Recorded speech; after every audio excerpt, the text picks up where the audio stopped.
Hello vlog, welcome to my guys. Nandito nga po pala kami ngayon, nagmamonitor ng grass fire dito po sa may bakod sa likod ng aming property mga idol. At hapon na nga, mag-alas 6 na, umabol ba ang grass fire na ito. Hindi natin dapat babaliwala ito mga idol at mahirap na. Kaya nandito kami ngayon ng tropa, nagmamonitor kasama ng aming mga admin.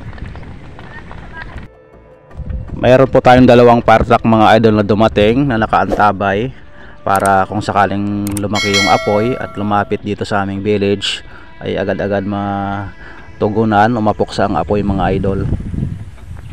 Nung nakaraang linggo mga idol, mas malakas yun at medyo malapit sa amin. Kung nakikita nyo yung sarapan ko, nasunog to nung nakaraang linggo mga idol, mas malakas.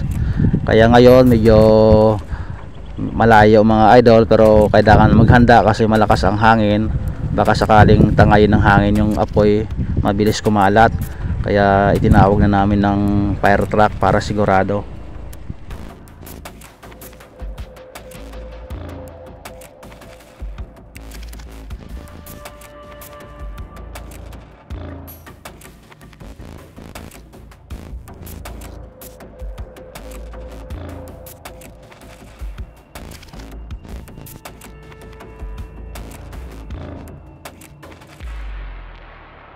They tell me that I'm never gonna make it. They want me to do something that could make